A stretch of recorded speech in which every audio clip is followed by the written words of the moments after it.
Coming to you from the heart of the Diocese of Savannah, this is It's Catholic, y'all! A series of conversations about faith and life. Views expressed in this podcast do not necessarily represent the views of the Diocese of Savannah. Welcome to It's Catholic, y'all. I'm Bradley Vickers, and I'm here with Letitia Avila. She is the Executive Director for Catholic Charities of South Georgia, and also Teresa Patratz, who serves on the advisory board. Letitia, the last time I saw you, you were right in the middle of the transition from Social Apostolate becoming Catholic Charities of South Georgia. And since then, you've been very busy, from what I hear. And we're here to discuss some of the ways that you've been working to serve our communities and how people can connect with you and with what you're doing. And I just welcome you this morning. Thanks for being here. Thanks for having us. Thank you. Let's see. First of all, for those who are unfamiliar with Catholic Charities of South Georgia, could give me a recap of what the organization is and does for others. Catholic Charities of South Georgia is the social service agency for the Catholic Diocese of Savannah. And as you mentioned, recently we transitioned from being a Social Apostolate, which was just a more deanery focused, the Savannah deanery focus. And now we've expanded to include all 90 counties in our diocese. We're diligently working to provide programs and services that will serve not just the Savannah area, but the whole of our diocese. Some of the programs that we're offering and expanding is our, the program I'm most proud of is our Vital Documents program, which provides birth certificates, identification cards, driver's license to residents throughout the state of Georgia. And that's been our unique contribution. We've been providing that program for over 20 years, and the expansion into Catholic Charities of South Georgia gives us an opportunity to expand that program to all 90 counties. So that's exciting. We recently began providing immigration services as of October 7th. We have contracted an immigration attorney, and we're providing immigration services now, and as well as our other basic needs services that we offer. We still have our food pantry. We still provide assistance with health support, medications, periodic eye clinics, as well as assistance with medical equipment and devices. And our newest program, which we were kind of thrust on us, we were hoping to have planned a bit more, but we recently have gotten into the area of disaster relief and recovery. First, with Tropical Storm Debbie, which hit just 1 month after we transitioned to Catholic Charities of South Georgia. And then 6 weeks later, here comes Hurricane Helene. So right now we're working not one, but 2 storms that have impacted our diocese. Well, that sounds like a handful. And I think so. The last time I saw you was around Easter time doing the luncheon. Yes. Awesome. They fed me. I loved it. We do that well. Great catfish.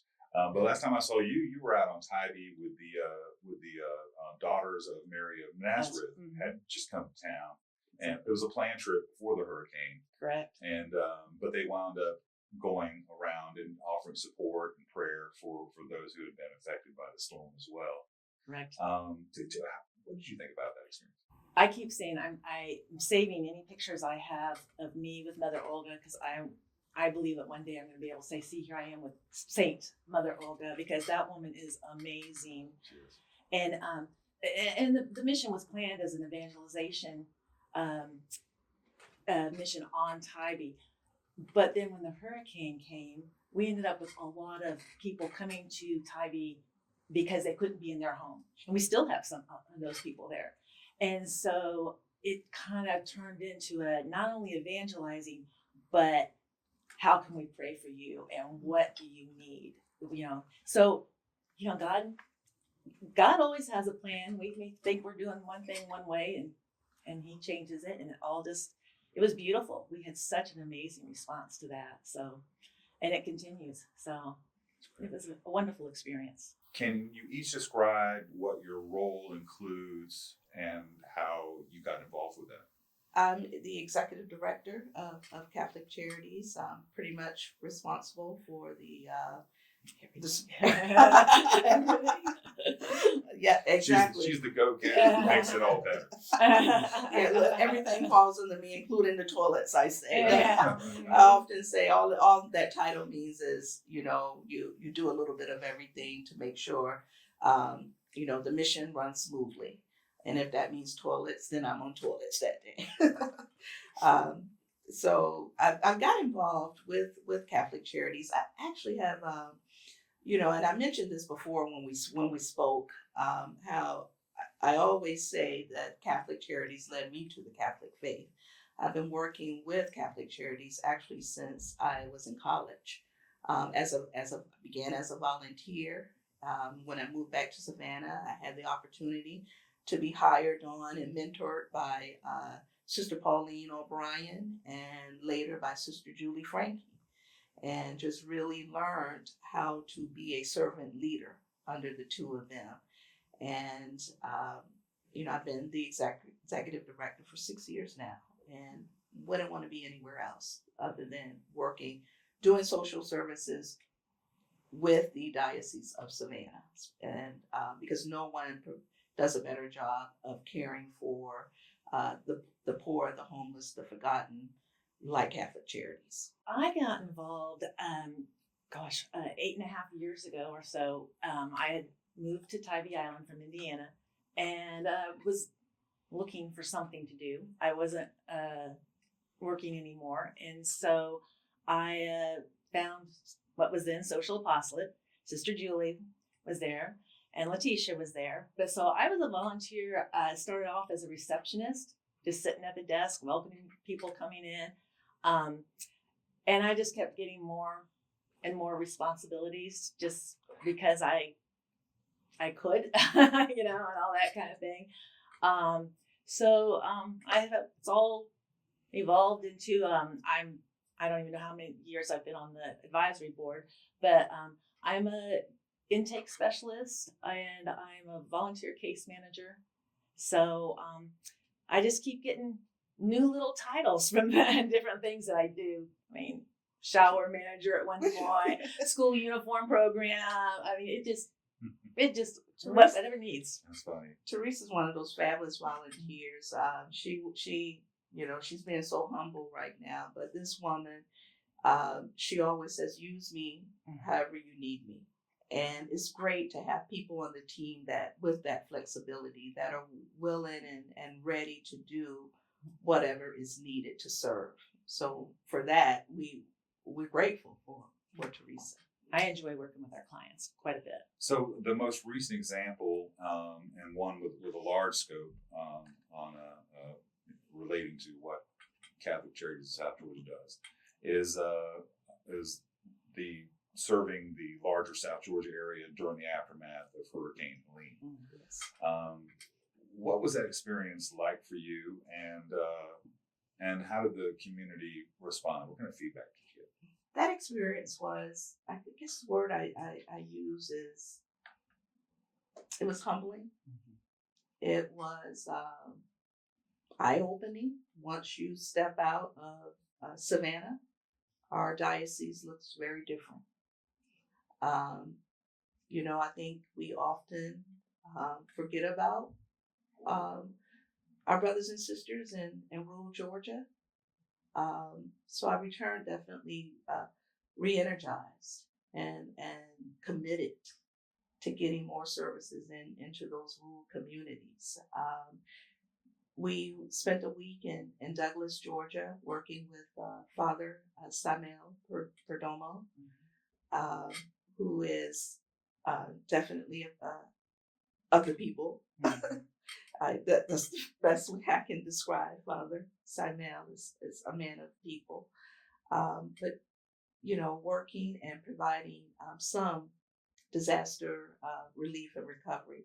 And we ended up in Douglas because we received a call from Catholic Charities USA, stating the Diocese of Evansville, Indiana, has several school buses full of supplies that they wanted to donate to an area in need.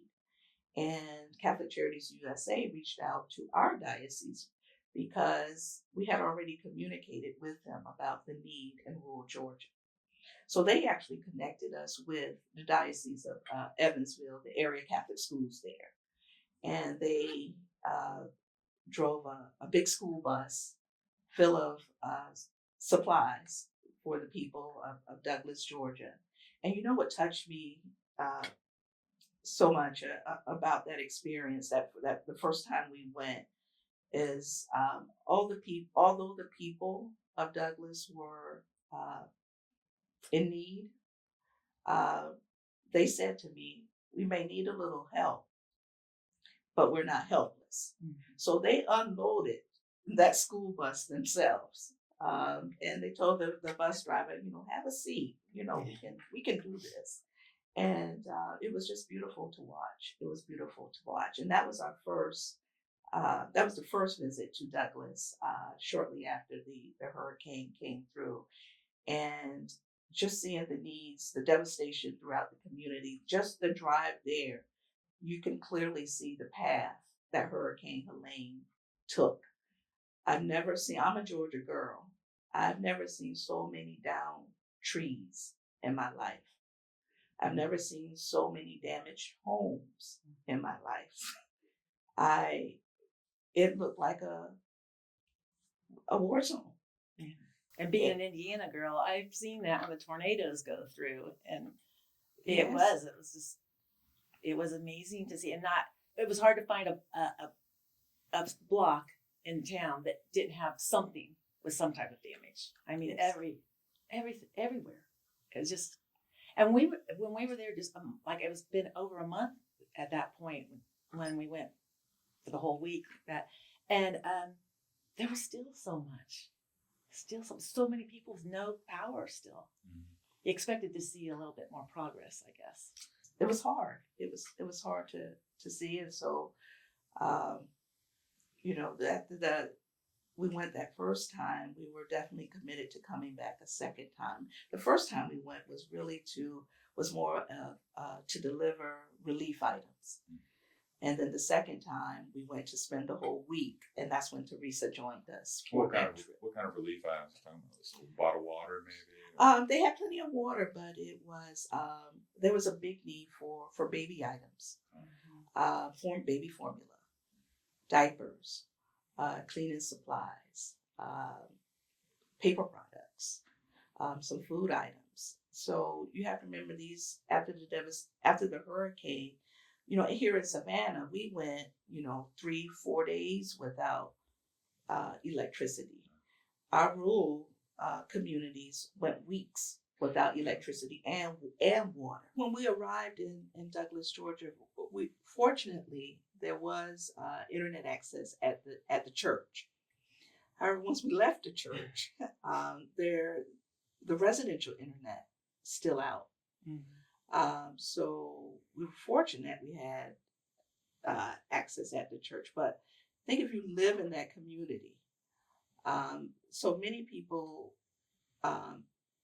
came to us for the FEMA assistance, for the DSNAP assistance, because they had no other way of applying for those benefits other than at the church, because without internet access, what can we do these days? Everything's in the cloud.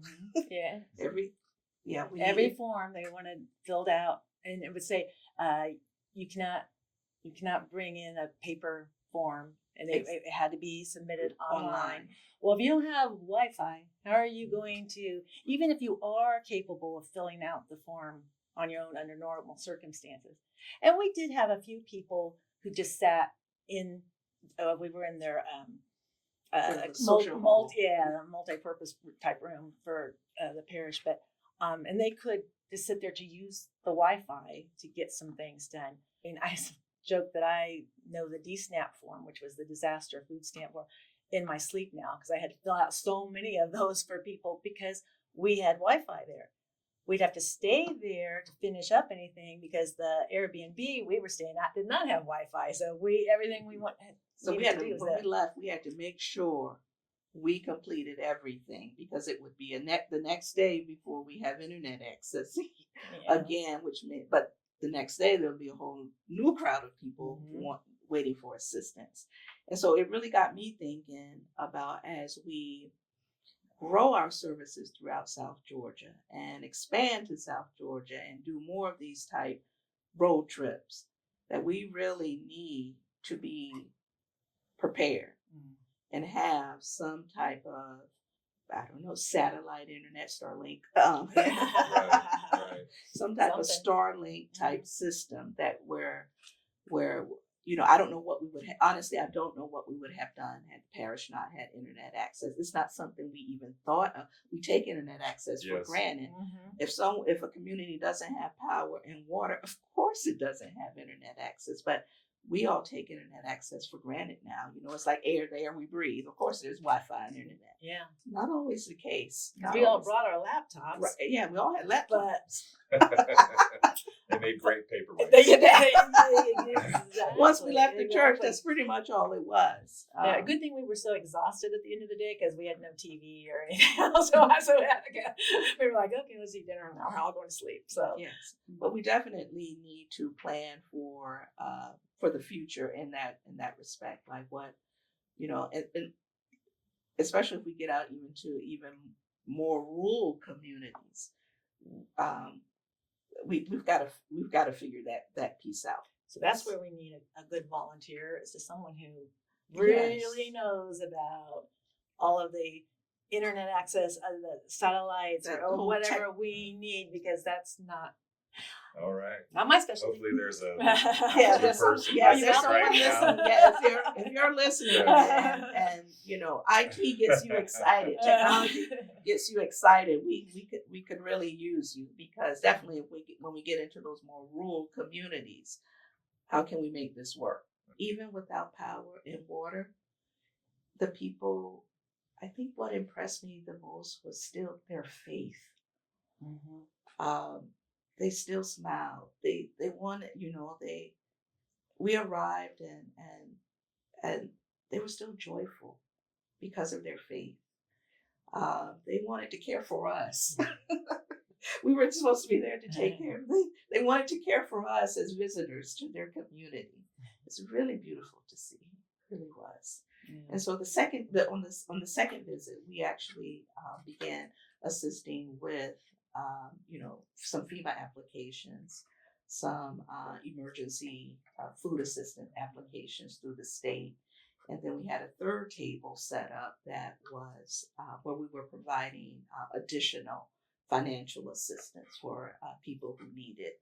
Even though we're not there now, those people still have not been forgotten. We will continue to work with them, as well as anyone else in our diocese who feels they're going to need that support during the long-term recovery phase. That kind of leads into my next question was, so for those who were still in need of hurricane relief, and those who would like to continue to help in the wake of the storm, including preparation for any future disaster relief, how can people still seek out help, hurricane relief? And for those who want to join the effort, how can they get involved? One thing that Catholic Charities is committed to is long-term recovery. And I think that is something, especially, in the 24-hour news cycle, it's front and center. Everybody's thinking and they donate. But 6 months from now, we've all moved on to the next disaster or news story, whatever that might be. So the long-term recovery is key for a lot of these people who have been affected by the storm. I mean, they now have their water, they now have clothing, and are able to get their food stamps or whatever they might need. But what about the fact that their house is still smashed into because a tree fell on it? I mean, things like that will take. I mean, that's not going to be fixed by the end of this year. That might not be completely fixed by the end of next year. I mean, it's a long process. especially with so many people affected. Catholic Charities, we're actually going to a long-term recovery training session in Oklahoma, first week in December, so that we are more prepared as and knowledgeable to help them as much as we can.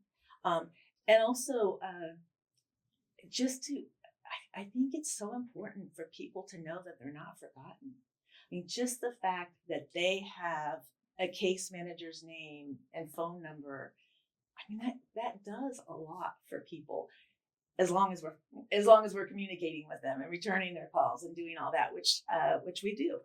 And so that brings them some sense of comfort that there are people who care and that they're trying to move the process along. Some things are out of our control. They only move at a certain pace.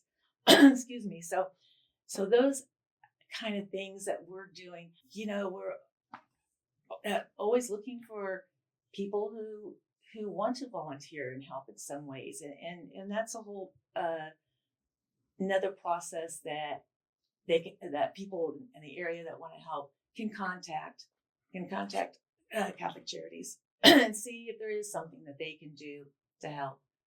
Because we all have our talents. Every volunteer has their talents. They do. Some can do some things, and some, it's what they feel comfortable with and what their skills are. Yeah. So I was looking on your website, Catholic Charities of South Georgia, it's ccsoga.org. Yes. And there is a drop-down submenu with a link for applying for hurricane aid, I believe. Yes, correct.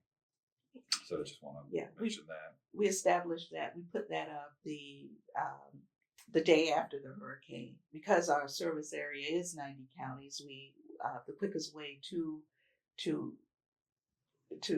request assistance is through our website. There is a page for Hurricane Helene assistance. So by completing that form, submitting it, a case manager will follow up with the individual. As Teresa, I just want to kind of piggyback on what you were saying. You have to remember that during not just Hurricane Helene, but also Tropical Storm Debbie, people were displaced. There are people who are still not in their homes. And as Teresa mentioned, it's going to be a while before they are in their homes. So it's important that that people know that there is an agency that won't forget them, because you mentioned that 24-hour news cycle. Mm-hmm. Already people are starting to move on to the next big news story, and we still have people living in hotels. We still have people who are, living with friends, couch surfing, whoever let them lay their head down. Or who are staying in their homes that are not exactly, really livable. Exactly. The whole family's in one room because the rest of the home is destroyed, but they have nowhere else to go. Right. A So lot of folks out there with no insurance, maybe. Yes, there's a lot with no insurance. No insurance. Mm-hmm. We saw a lot of that, and especially with Tropical Storm Debbie, it didn't even matter if you had homeowners insurance. You didn't not have flood insurance, which very few people did. Of the people we interviewed for Tropical Storm Debbie, I only interviewed 2 people that actually have flood insurance. And Debbie was more of a rain and flood. Exactly. With this last one, was it more just wind damage? Exactly. Debbie brought the rain. Helene brought the wind. Mm-hmm. And we have people that were impacted by both. And sometimes, just stop in and say a prayer with them. I think when we think of recovery, we only think of like those like tangible items or the actual physical relief, but there's that spiritual and emotional care piece that people need also. And sometimes just setting the pen aside and praying with someone, or just letting them know that you care, mm-hmm. and that you're here for them. And then we can pick up the pen and resume. But I love the fact too, though, that it, while we're helping them, the graces that feel that you're receiving as well. Just I had this beautiful little lady that I don't speak much Spanish, and some of our clients were not able to speak a lot of English as well, and so we would communicate and we would giggle over our things, trying to act out what we're trying to get to each other. But we did have a few volunteer translators that came in, and on one of my sweet ladies, she kept trying to answer all my questions and all that. But as she was leaving, she grabbed one of the translators and brought her back to my table, and she said, she wanted to tell you, God bless you for all you do for her. So she didn't want to leave until she let me know that. And I just thought that was, it just meant a lot to me. I'm there to help them, but what we receive from spiritually. Mm-hmm. You can't put a value on that. Right. So no, you can't. Obviously, you're not doing this alone. There's a lot of moving parts to this. Just tell me a little bit about your staff and the volunteers who work for you behind the scenes. Yeah. She has a fabulous staff. I'm just going to say that. The best in town, and I'm not biased at all.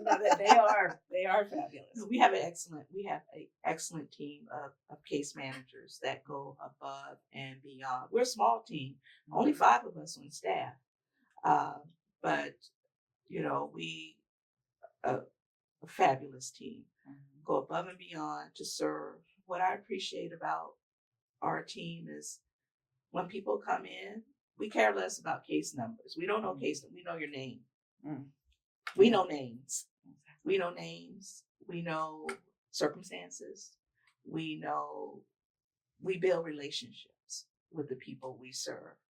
So yes, when someone walks in and demands to see Maria, that's because that relationship has been established.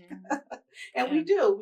We have clients. We have some clients that if she missed a couple of weeks because she's on one of her world famous travels. We have clients that come in and will say, "Is she okay? Where's Teresa? I haven't seen Teresa."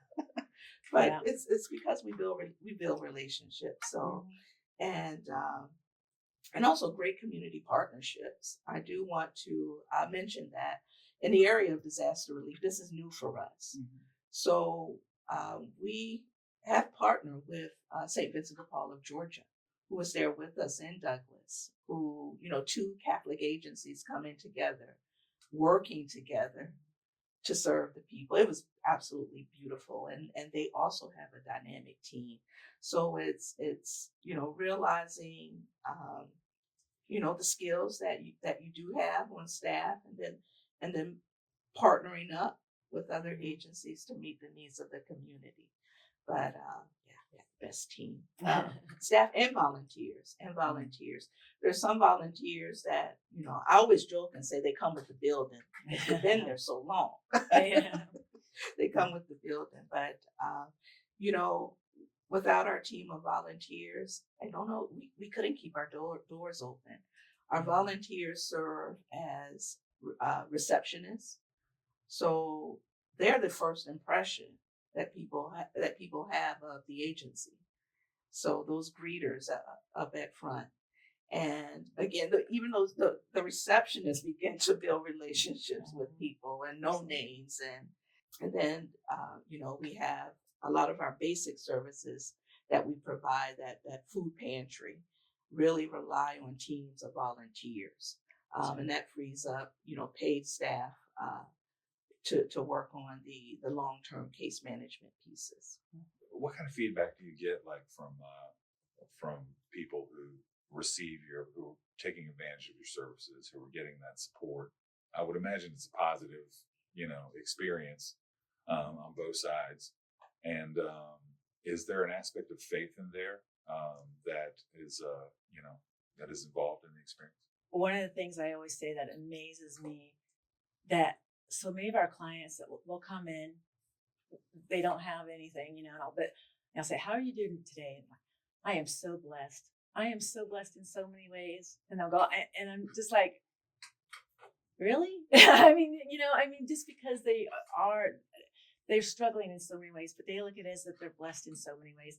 And that I mean, that deepens my faith. I mean, that's why everything I do with Catholic Charities is I get back so much from it. But we have a lot of clients who will say, that will come in to get something, whether it be uh, help with a medication or whatever, and we say, we're gonna see what we can do to get the ID, and I'll say, well, if that's what God wants it to happen, it will happen. They just have that faith.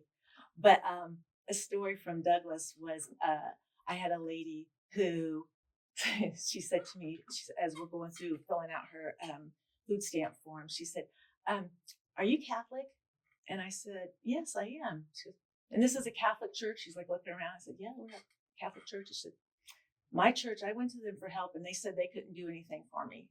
She says, "I think I'm going to look into this Catholic church thing because I think they're the only ones who really do help people." So I was like, okay. I was waiting for you to share that story. That's such a beautiful story. So I told her, I said, "You need to talk to Father Perdomo because, so, but it was just a beautiful story. And I think that's true. I think it's Catholics living their faith. And I mean, the way we're meant to do. And everybody is called to live that faith in a different way. So the Pope has said that he wants a church that goes out to the people. Yeah. And so, this is a perfect example of that. Yeah. Right. And it's so true what you say, because for me it deepens my faith when I hear clients come in who have absolutely nothing. Nothing. And whose faith is strong. Yes. They have nothing but faith. They have nothing but faith. And,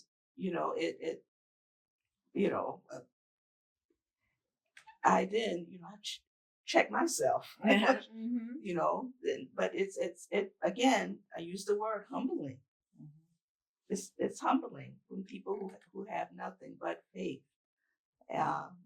And, you even when they receive, groceries or hygiene or any other service that they get from us, they, you know, thank you, and I'm blessed. I'm so blessed to have this. And it's very basic. It's basic items, very basic that we items take very that we much take for granted.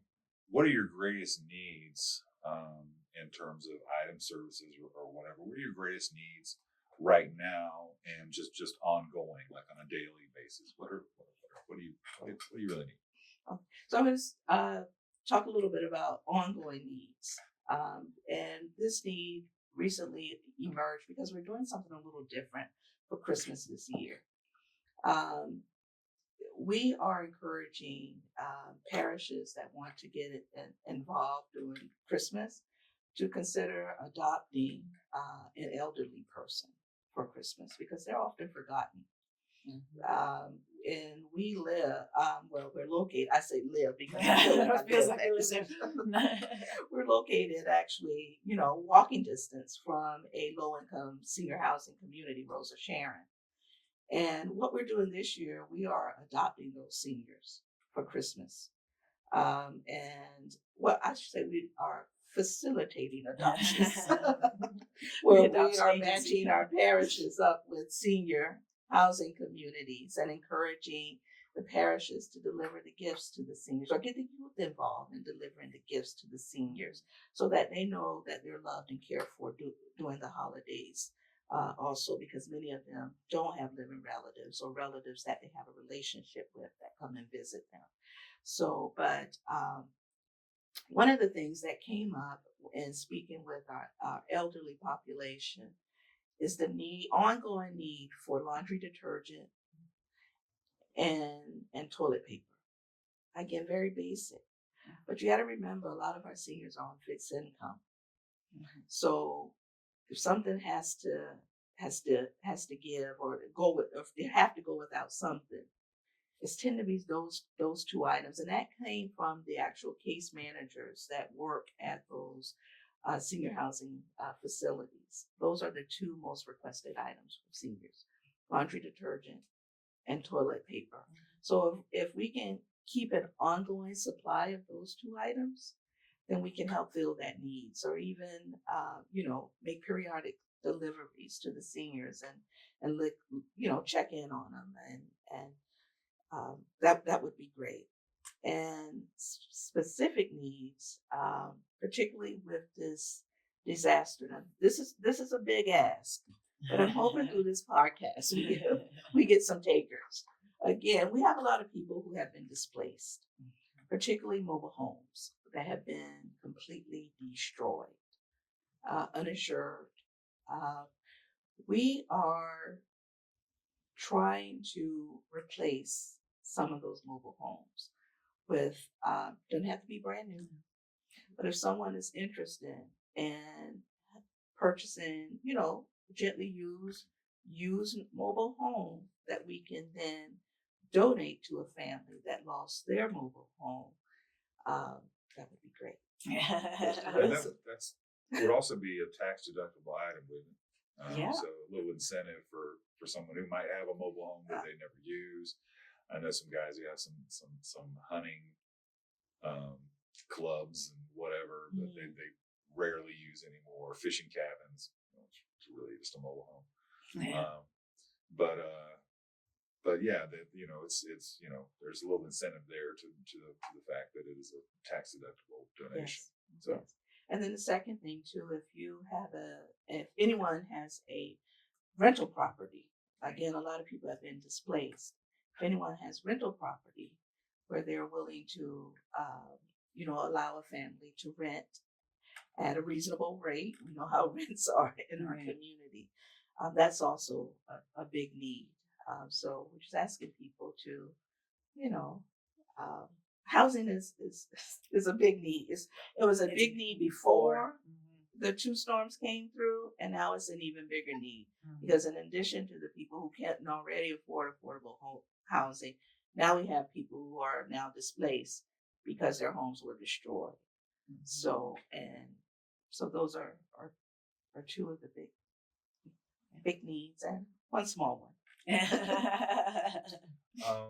I saw you recently hosted a golf tournament. Yes, we did. To support for the work you're doing. For those who are unfamiliar with that event, that's an annual event, I believe, isn't it? Yes. What does it entail, and how can someone get involved in that? The golf outing has been a fundraiser for Social Apostolate, many years, and the big thing, of course, is just to get teams of golfers to come out, which can be, there's a lot of competition these days on golf outings, but we always seem to get enough teams to get by with all of it. But the fun things this year have been some of the silent auction items. We had trips, and trips and liquor baskets and all that. That's what people will bid on, type things and stuff.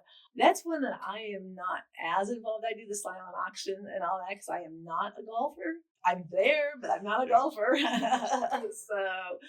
But I'll let Letitia. I just can't hit the ball straight. I can't.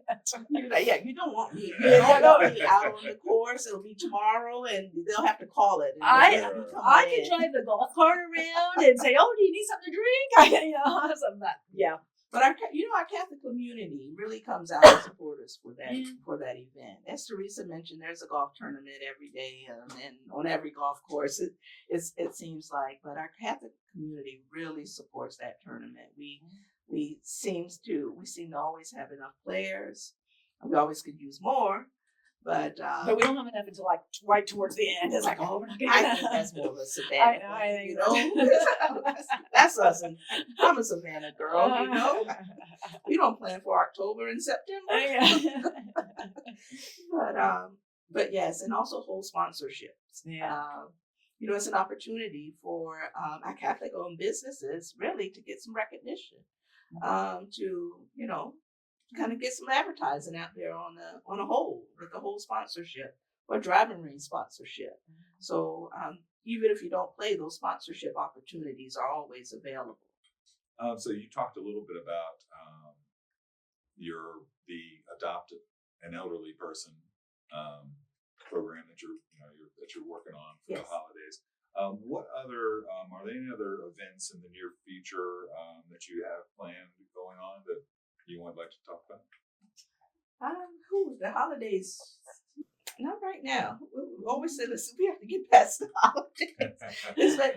We're describing this year as our transition year. Okay. We've done a lot, and just remember, we just became Catholic Charities July 1st. Yes. And we're very proud of the progress we made in what, 4 months? Yeah. So we have immigration up and running. We disaster relief and recovery service, and expansion of vital documents. It's not too bad in 4 months.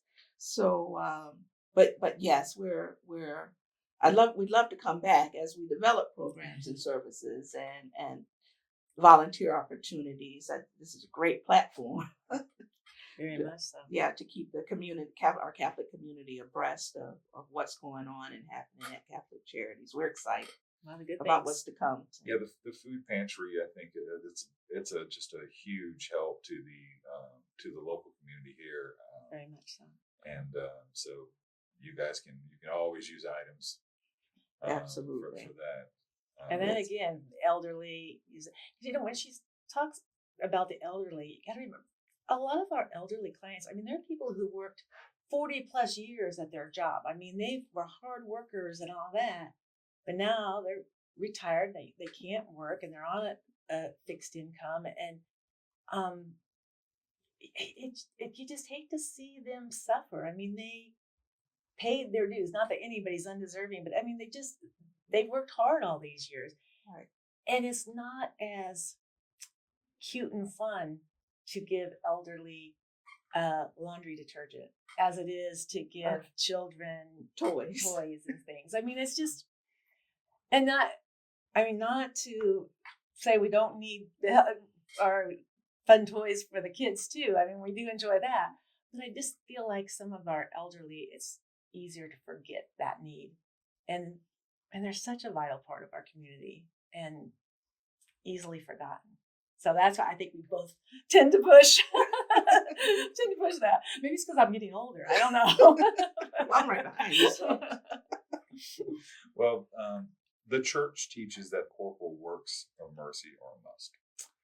What are some ways you have seen an impact on both the physical and spiritual well-being of our community? I think it's when we talk about those corporal works of mercy, it's again, it's what drew me to the church. Corporal being key there. It's taking care of those who need a little help.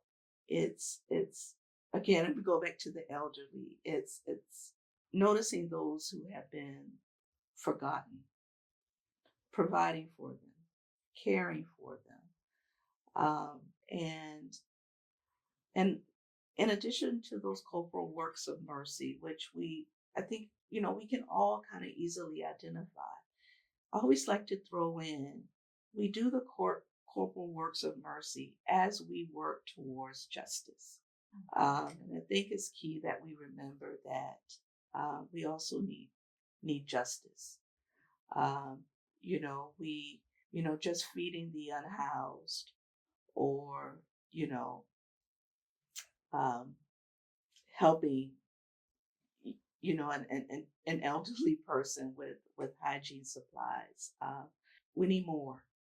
We also need to be advocates. And that's one thing our Catholic social teachings teach us is, yes, the works, but also the advocacy piece and the working as we're providing those corporal works of mercy. We're also advocating and working for justice for those who are less fortunate, or who are homeless, who are elderly, who are disabled. So that's always kind of been my piece on that. just recognizing that everybody has a story. And, it's so easy for us to judge. And I'm so guilty of that. But you don't know the whole piece. You don't know the whole story of everyone. And there is that line of, some people don't necessarily want to be helped out of their current situation. And you have to accept that. Some people, if they're homeless, that's where they are. And so just love them where they are right then. You're not going to get them off the street. They may not want to be off the street. They may not want to make the changes that they have to be off the street, but there's still the face of Jesus. So you still have to love them. You don't have to approve of all their decisions they make, but you still have to love them. And then there's those that just need a little leg up. And we have so many stories of that. That's the bulk of our people. Where you do, literally I have one that, $20 worth of help made this huge difference in her life, because it was just one form she had to have, but she didn't have the $20 to fill out that one form. And so, everything we do has that, either you're just loving them right there where they are, and that's where they're going to be, or you're doing that one little piece to push them up so that they can now take care of themselves in that situation. And it's just so easy for us just to say, well, they made a poor decision, so, they're there for that reason. We don't know. We don't know why. And that's not we don't our know job. when. Yeah, it's not our job, and we don't know when we're going to make a poor decision. Right. So many people are just one disaster away. This is true. Yeah. So beautiful, beautiful message, Teresa, because you're absolutely right. We're called to serve and love them where they are, and to see the face of Jesus in every single person that walks through that door. The work that you guys are doing is just a positive reflection of the Catholic faith, and just represents what the Catholic Church is all about in reaching out to others through the love of Christ. And I just want to thank you for all the work that you do. I hope everyone who sees this will want to get involved in some way. Just thanks for coming out this morning. Thanks for having us. People can find out more about Catholic Charities of South Georgia by visiting their website at ccsoga.org. Letitia and Teresa, again, I just want to thank you for being here. Thank you. And have a great rest of the day. Thank you you very Thank much. This has been an episode of It's Catholic, y'all. Visit us at diosav.org or on our Diosav social media platforms for more.